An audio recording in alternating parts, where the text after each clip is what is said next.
Coucou! Je reviens vers vous pour un nouveau rendez-vous de C'est lundi, que lisez-vous? Où je vais vous présenter brièvement mes lectures de la semaine passée, celle qui est en cours et ma prochaine lecture. J'espère faire tout ça dans la semaine, bien sûr. Donc, la semaine passée, j'ai fait des petites incartades par rapport au planning qui était prévu, hein, pas bien, mais on s'en fout. Voilà. J'avais essentiellement comme lecture principale cette lecture-ci, Vampire Academy, tome 4.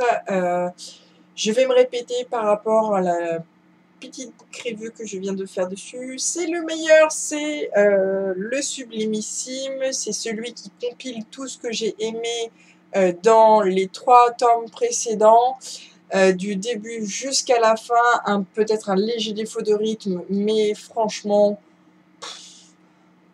à la fin, les points positifs rattrapent légèrement ce petit passage à vide que je ne sais même pas si c'est lié à l'auteur ou si c'est moi qui avais une baisse de motivation, puisque mon cœur était tiraillé entre des vampires d'un autre genre, et je suis retombée dans mes vices de la confrérie de la Dague Noire. Et donc j'ai trouvé des petites traductions, des tomes qui ne sont pas encore sortis en France. Voilà, disponible en PDF sur le net. Et en fait, la semaine dernière, j'ai fini quelque chose que je lisais déjà en fil rouge depuis un petit moment. Voilà, j'ai fini le tome 6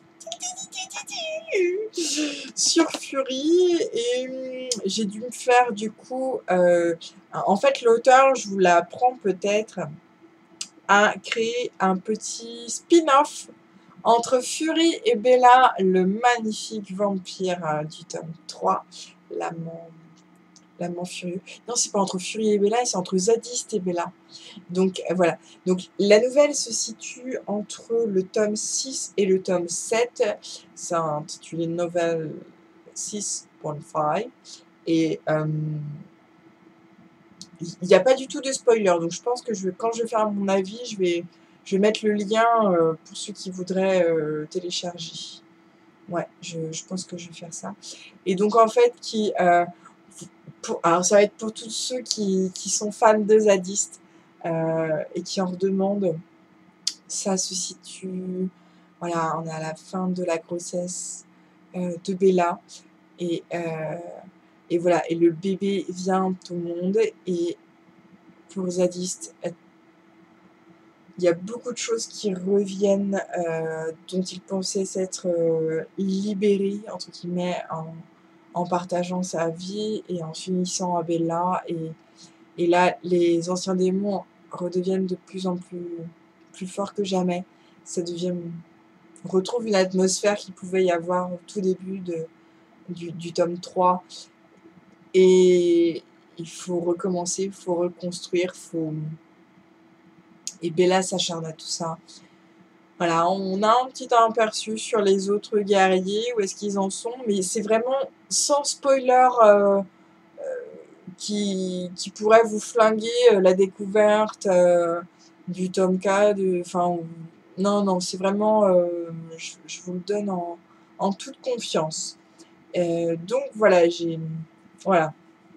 Ce qui fait qu'en termes de livres physiques, puisque c'était que des livres numériques, je n'ai lu que celui-ci, entre guillemets, puisqu'il est assez conséquent, le garçon. Talala. Ma lecture en cours. Alors, je me retrouve dans le même créneau que la semaine dernière. Je l'ai tout juste commencé. J'ai lu à peine quelques pages. Je suis à la page 8. Mais bon, voilà, avec le lancement du livre, on sait à peu près, ça correspond juste aux premières pages.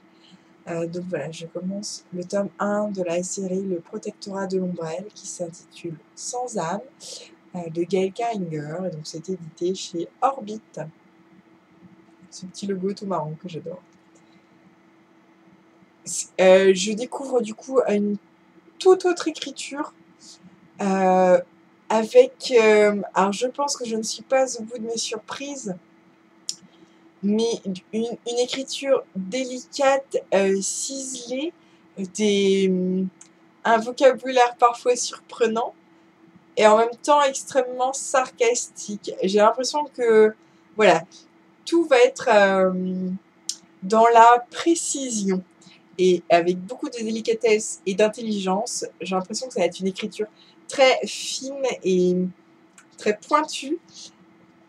J'ai lu juste quelques pages, mais je crois que je l'aime déjà, cette Alexia. Elle est... Alors, je peux juste vous lire la 4e de cours. Donc, Miss Alexia Tarabotti doit composer avec quelques contraintes sociales. Primo, elle n'a pas d'âme. Deuxio, elle est toujours célibataire. Tertio, elle vient de se faire grossièrement attaquer par un vampire qui ne lui avait même pas été présenté. Voilà, moi j'en suis là. Que faire? Rien de bien, apparemment, car Alexia tue accidentellement le vampire. Lord Macon, beau et compliqué écossais et loup-garou, est envoyé par la reine Victoria pour démêler l'affaire. Des vampires indésirables s'en mêlent, d'autres disparaissent, et tout le monde pense qu'Alexia est responsable. Mais que se trame-t-il réellement dans la bonne société londonienne? Et donc voilà, avec une petite illustration de Madame Carriger, elle a l'air complètement barrée, complètement décalée, et enfin, j'adore, je suis fan. Je sais pas si vous aviez déjà vu cette petite Voilà, elle porte apparemment une tenue d'un autre siècle, comme qui dirait, avec une petite ombrelle, et elle a un petit regard comme ça, perdu, enfin, ou en tout cas qui fixe autre chose que l'objectif. J'adhère déjà, et je commence à comprendre pourquoi est-ce qu'il y a eu autant d'avis enthousiastes sur ce tome 1. Je vous en dis plus très très vite. Ça, c'est ma lecture en cours. Et donc, ce que je vais lire juste après, donc parce que voilà, Sans âme, c'est pour une lecture commune pour le 10 juin. Je dois publier un avis dessus. Et je me suis engouffrée dans une autre lecture commune, donc pour le 13 juin. Donc, c'est une lecture qui va se suivre. Il s'agit Le dernier jour de ma vie, donc de Lorraine Olivier. J'ai dû vous le présenter quand il est arrivé dans ma palle. J'étais très contente d'en avoir fait l'acquisition. Et voilà, il est là. Il va être lu enfin. Je trouve que cette cover parle d'elle-même. Excusez-moi, il y a un marque-page qui fait de la rébellion. On voit une jeune fille. Il y a un titre qui cible le dernier jour de ma vie, donc on pense à une histoire de mort. Et après, il y a ce sous-titre « Et si ma vie pouvait recommencer ?» Et donc, d'après ce que j'ai vu et d'après ce que laisse deviner la 4e de cours, il s'agit d'une jeune qui... alors, je ne connais pas la circonstance du décès, mais en tout cas, il y a une date fatidique, un jour clé, où qu'elle revit à l'infini. Donc, je suis assez curieuse de savoir ce que ça peut donner, ce type de narration, en tout cas d'écriture ou d'histoire à l'écrit. J'ai déjà vu des choses de ce genre au cinéma ou en téléfilm. Mais donc, voilà, c'est ma prochaine lecture.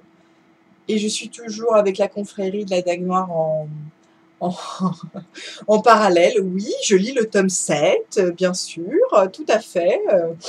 Voilà, j'ai dû lire une trentaine de pages sur le sujet, je crois. Donc, il prend cette fois-ci comme cible encore un autre guerrier, une personne extérieure à la confrérie. Il s'agit de Revenge, le frère de Bella, le demi-frère de Bella, qui a épousé Zadiste et qui tient le bar, le 07. Voilà, un peu les lectures dans lesquelles je gravite. Donc voilà pour ce qui est des livres concrets et plus toute une petite série de gars qui sont des montagnes de muscles enrobés de cuir et qui parlent de femelles, de mâles, de dominance, de puissance, de Shélan et de possession, avec beaucoup d'instinct primaire. Ouais, j'ai besoin de choses légères. Allez, ciao, bonne semaine de lecture à tout le monde.